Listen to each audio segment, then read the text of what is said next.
నగరాల్లో బతకాలంటే middle class వాళ్లకు భయపెట్టే ముఖ్యమైన విషయం ఇంటి అద్దెలు. కొన్ని సార్లు జీతాల్లో సింహభాగం ఇంటి అద్దెకే చెల్లించాల్సి ఉంటుంది. ఇక సొంతింటి కల ఎంతో మందికి కలగానే మిగిలిపోతూ ఉంటుంది. కొందరు యజమానులైతే టెనెంట్స్ కు చుక్కలు చూపిస్తూ ఉంటారు. అటు ఇంటికి వచ్చే అడ్వాన్స్ నుండి అక్కడ ఉండడానికి పాటించాల్సిన రూల్స్ అండ్ రెగ్యులేషన్స్ వరకు అన్ని విషయాల్లో ఇబ్బందులు పెడుతూనే ఉంటారు. నేను మీ Roopa Nagesh. Welcome to Telugu post fact check cyber security series. వార్తలు, వార్తల వెనుకున్న వాస్తవాలు, ఏది నిజం, ఏది అబద్ధం అన్నీ మీ ముందుంచే మా ప్రయత్నంలో మీరు భాగస్వాములు అవ్వాలంటే ఈ వీడియోను మీరు చివరి వరకు చూసి నలుగురికి షేర్ చేయండి. అలాగే మన ఛానల్ని కూడా సబ్స్క్రైబ్ చేసుకోండి.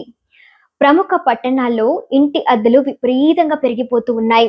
హైదరాబాద్, బెంగళూరు, ఢిల్లీ, ముంబై వంటి మెట్రో నగరాల్లో ఇంటి యజమానుల వ్యవహార శైలి దారుణంగా ఉంటుంది.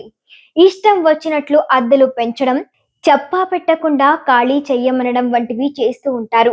ఈ నేపథ్యంలో కేంద్ర ప్రభుత్వం కొత్త రెంట్ రూల్స్ 2025 ను తీసుకొచ్చింది. ఇవి అద్దె ఇళ్లలో ఉండేవారికి ఎంతో ఊరటను కలిగిస్తూ ఉన్నాయి. మీరు కూడా అద్దె ఇళ్లలో ఉంటే తప్పకుండా లాతో ఓనర్ల నోరు మూయించడానికి ఫిక్స్ అయిపోండి. పట్టణాల్లో ప్రాంతం, అక్కడ ఉండే సదుపాయాలను బట్టి అద్దెలు మారుతూ ఉంటుంది. ఇంటి అద్దెలు వేలకు వేలు తగిలేసే బదులు ఆ రెండు డబ్బులతో నెల ఈఎంఐలు కట్టుకుంటే 10 ఏళ్లలోనో 25 ఏళ్లకో కనీసం స్వంత ఇళ్లని మిగులుతుందని భావించే వాళ్ళు కూడా ఎంతో మంది ఉన్నారు. మరికొంతమంది అద్దె విషయంలో ఎలాగోలా సర్దుకుపోతున్న ఇంటి యజమానులతో ఇబ్బందులు తప్పడమైతే లేదు. అద్దెకు దిగాలంటే 2 లేదా అంతకన్నా ఎక్కువ నెలల అడ్వాన్స్ చెల్లించాలి. ఇక చుట్టాలు, స్నేహితులు ఇంటికి రాకూడదు. ఇక అద్దె మాత్రం అమాంతం పెంచేస్తూ ఉంటారు కొందరు ఇంటి యజమానులు.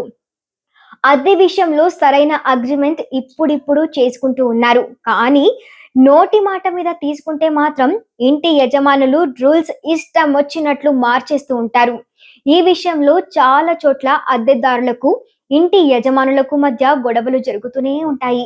ఇక కొందరు అద్దెకు ఉండేవారి ప్రవర్తన కూడా విచిత్రంగా ఉంటుంది.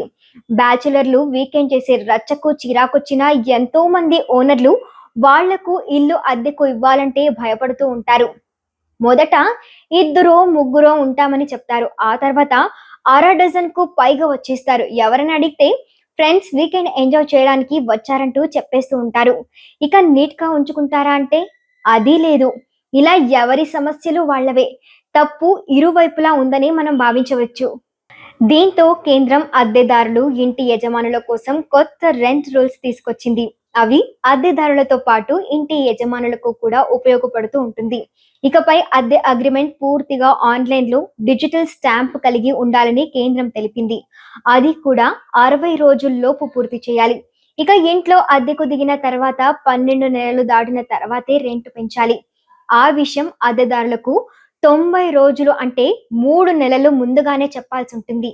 నివాస గృహాల కోసం గరిష్టంగా 2 నెలల అద్దెను డిపాజిట్‌గా తీసుకోవాలి. వాణిజ్య ఆస్తుల కోసం 6 నెలలు పరిమితి విధించారు. రెంట్ ట్రిబ్యునల్ ఆదేశం లేకుండా ఏ అద్దెదారునైనా బలవంతంగా ఇంటిని ఖాళీ చేయించడం పూర్తిగా నిషేధం. ఇంటిని తనిఖీ చేయడానికి లేదా ప్రవేశించడానికి కనీసం 24 గంటల ముందు యజమాని అద్దెదారులకు రాతపూర్వక నోటీస్ అయితే ఇవ్వాలి. అద్దెకు ఉంటున్న ఇంట్లో ఏవైనా ప్రధాన మరమ్మతులు చేయాలని అద్దెదారులు ఫిర్యాదు చేస్తే ఇంటి యజమానులు వాటిని 30 రోజుల్లోగా పూర్తి చేయాల్సి ఉంటుంది. లేదంటే ఆ పని ఇంట్లో ఉన్న వాళ్లే పూర్తి చేసి రెంట్లో తగ్గించుకోవచ్చు.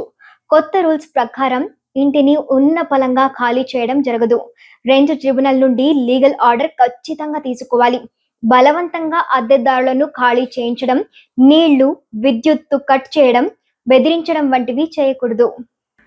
అద్దెకు ఉండేవారు ఇంట్లోకి వచ్చే ముందు పోలీస్ వెరిఫికేషన్ తప్పనిసరిగా చేయించాలి. గృహ నిర్మాణ, పట్టణ వ్యవహారాల మంత్రిత్వ శాఖ 2021లో దేశవ్యాప్తంగా ఉన్న అద్దె ఒప్పందాలను ప్రమాణించడానికి మోడల్ టెనెన్సీ చట్టాన్ని తీసుకొచ్చింది. కానీ అవి ఎంతవరకు అమల్లో ఉన్నాయన్నదే ఖచ్చితంగా చెప్పలేము. ఇప్పుడు కేంద్రం తీసుకొచ్చిన కొత్త నిబంధనలు ఎంతవరకు అమలవుతాయి అనేది అనుమానమే.